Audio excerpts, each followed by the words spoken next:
Kani nga daw day no adto day ko mag home service ani day sa Pindugangan, Iligan City. Ug mao na day na ang before ug after sa buhok sa ko ang client. Ug kani day ako iriban karon day no is mao day ni ang nakapabook nako sa ko ang promo. Anyway, may adlaw day ay sa tuang tanan no. So karong adlaw day no laing blessing na sad ang gihatag sa Ginoo sa kuha. Muna salamat kay Lord no sa tanang blessing nga imong gibuubo sa kuha. Pag-abot nako sa Pindugangan ani day no kay sudlunon malagi kay ang balay sa kong client. Mao nang gidayungan na lang namo ang ako ang malita. Kay lagi raprod kay lang dalan day ba ug magasgas unya ang beauty sa akong malita no please lang. Pag-abot ako sa ilaha day no isa kaligo na day ang akong client ani. Muna pag-abot ako sa ilaha day no is basa-basa pa yang buhok no ug mao day ni ang iyang buhok. Ug kani sa din buhok sa akong client karon day no is grabe pud katuskig ang iyang buhok day ba kana bitaw marag nylon kagahi. Ug mara na sagbunot sa kadry. So dili man kananyo makita sa kamera day no nga nagdry ang iyang buhok. Ug dagko sad pud ka extra ang iyang buhok day ba day ugahi kay sa tanan lutuon sa medisina no please lang. Muna kaning adlaw bitaw day no gasgas na sad ang akong pagkapiling gwapa ani ba.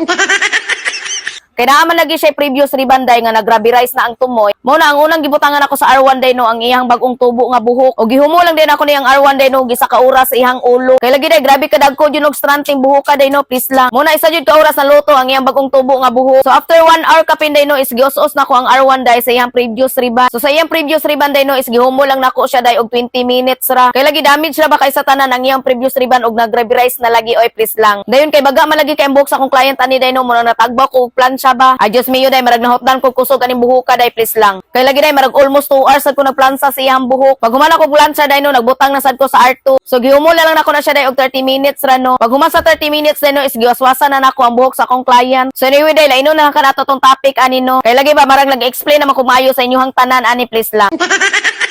Onya ra ba day no daghan ba kay mag-bash nako diri day nga mga hairdresser gihapon. Muna para makaginhawa ko ani day no day is dili na nako naisulti sa inyo tanan day kung unsa na akong gibuhat diha. Ay dada basta day day nagriban ko aning mga adlaw ba please lang. Pag human sa isa ka tuig day no nahuman na po ko griban ay charot. Bitaw inabta ko gabi pagkahuman aning buhok ka ba. Nigikan ko buntag day no nauli na sad ko gabi please lang. Pero okay ra na day no day wa po ko nagdali always. Kay importante man gud ako day no is naay kabag-uhan ang ilang buhok ba. Mao jud day permi giapas na ko day no sa ko ang mga client. Ug mao na day ni ang after sa buhok sa ko ang client. Mo na shout out day diha nimo ma'am no. And I hope okay ra imo ang buhok karon ba. Kay lagi gibuhat jud ako ang tanan sa iyang buhok. Mo nang naabta og gabi ang piling gwapa oy. Unya ra ba day no kanira pagligwara day no is layo sa amoa. Pero wala ra sad nung ko nahadlok day no day nga nagabinan ko diri sa ilang lugar. Kay lagi halos ang namuyo manggod po diri day no is mga kaliwat ra pod sa ko ang client ba. Mo nang safety ra siguro ang piling gwapa ni mga panahon na oy. Pero ang tinuod ani day no grabe na ko kakulbaan day no kay ako ra taw sa kalsada. Mo na nagpalaban na lang jud ko ani sa akong guardian angel ba. Mo na kadi salig man lagi ko sa akong guardian angel ani da. Ay gihagbungan ko niyag bata diri sa akong tapad ay oy.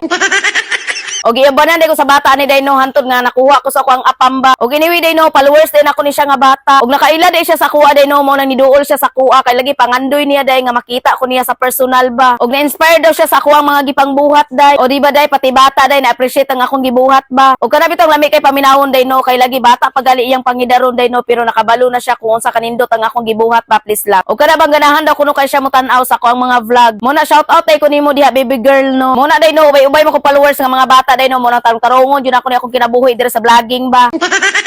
Kay lagi nagsubaybay ra ba jud sila sa kuha daw every time nga mag-upload kog video. Mo na tarongon ako ni akong pagkatao day no para di ko maulawan sa ilaha please lang. Anyway, mao ra dito ko i-share sa inyo no og dire na day ko mag-end. I'm Emerly and thank you for watching. Mo nang bye mo ay.